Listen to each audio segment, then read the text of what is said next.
G'day. The Las Vegas Grand Prix is going to be expensive. A lot of complaints about it. But just how much could you spend if you had really deep pockets? I'll tell you in 8 seconds' time.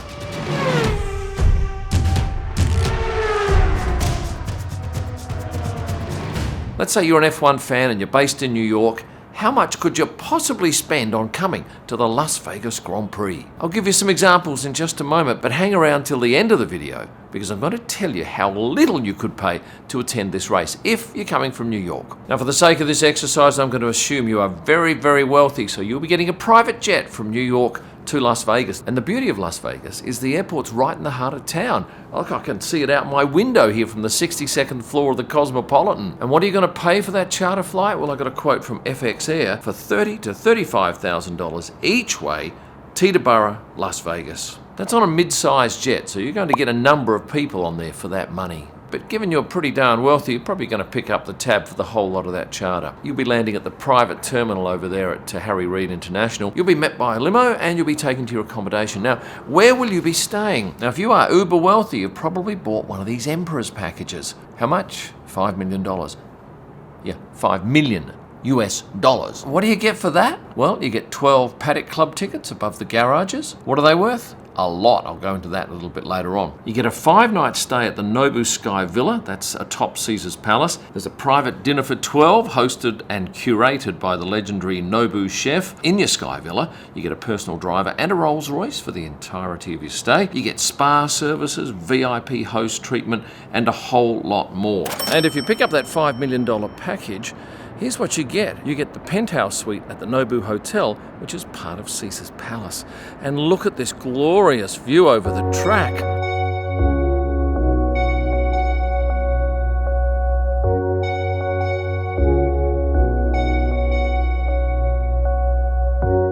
This monstrous penthouse comes with 3 bedrooms. This is the first of the 3, but it's the smallest. This is the second of the 3 bedrooms, but it's still not the best. But this is the master bedroom, and it is palatial as you'd expect. Very magnificent bed, and have a look at this for what is probably the most glamorous bathroom I think I've seen in a long time. Oh, and it's got an electric toilet seat that every time you walk past the toilet, it opens up and preps for you. And of course, it has a sauna. So this is 10,300 square feet, and there's plenty of room to relax when you're not outside on the deck or having a kip in bed. And if you're wondering whether you get a butler with this, the answer is yes, and we're probably doing a lot of food and drink prep in this magnificent kitchen. You've had a bit of a sneak preview at this glorious suite, and it is part of that $5 million package. And is anyone likely to step up and buy it? I can't tell you. I'm sure there are those with enough money. And of course, there's only one person that can have this $5 million package because there's only one of these suites. And is it available for the weekend?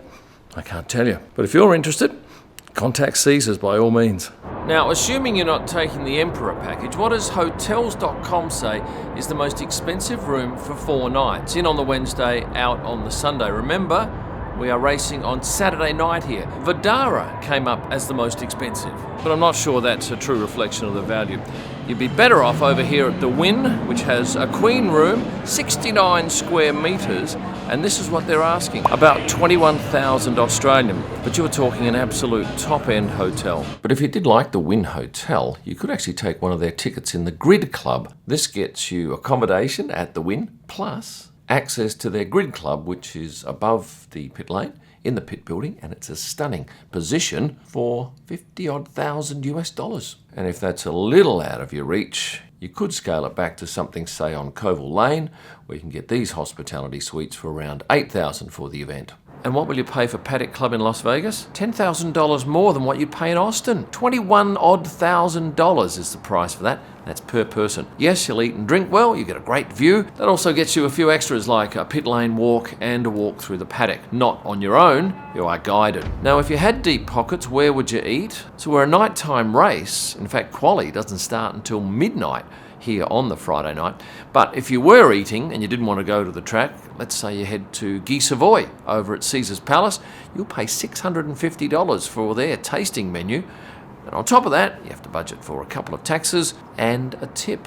So you're well over $800 per head once you add those in. Now, having dealt with the expensive way of doing it, let's look at the cheapest way you could possibly do it. Once again, travelling from New York, the cheapest flight I could find was $199 with Frontier. But it is a one-stopper and you'll have 2.5 hours in Atlanta. The cheapest non-stop was with Spirit, $255. Now, because I'll be putting you in the cheapest hotel, you're going to have to drive to and from the track. You're going to need a rental car, and this was the cheapest I found, $280 from Easy Rent. Now, what is the cheapest accommodation on the day I looked? This place, the Longhorn Hotel and Casino. Now, the hotel itself is probably 10-kilometre drive from the track. It takes you about 20 minutes by car. And this is what a room looks like. Yes, it's not 5-star, but it's the cheapest I found the day I looked here in Las Vegas.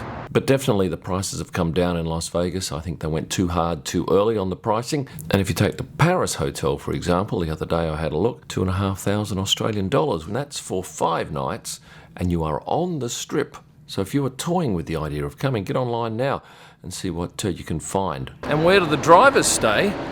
Well, they're unlikely to tell you or me, but I think if you keep an eye on their social media accounts, some will gladly post pictures from their hotels.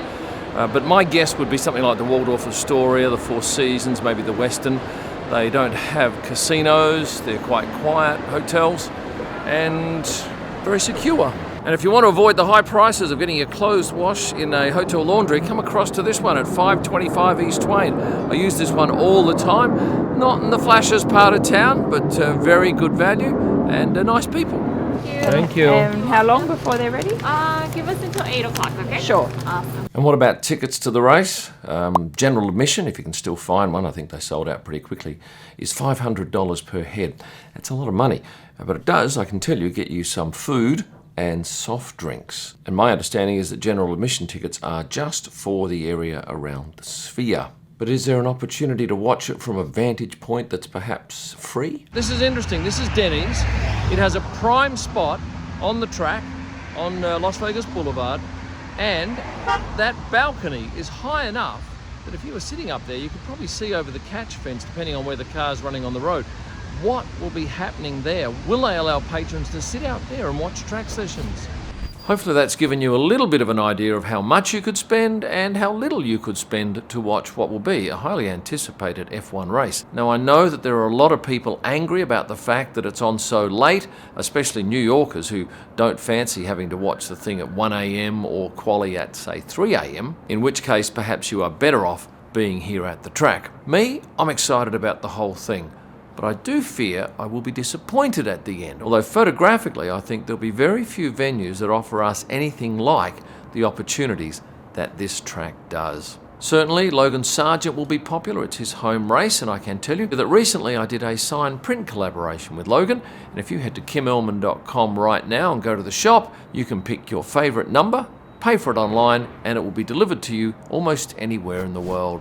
Now, before you go, one thing, could you please like the video? And for those of you who aren't subscribed, do the right thing. Come on, it costs you nothing. And here's some other links to all my other content. Thanks for watching, and stay passionate.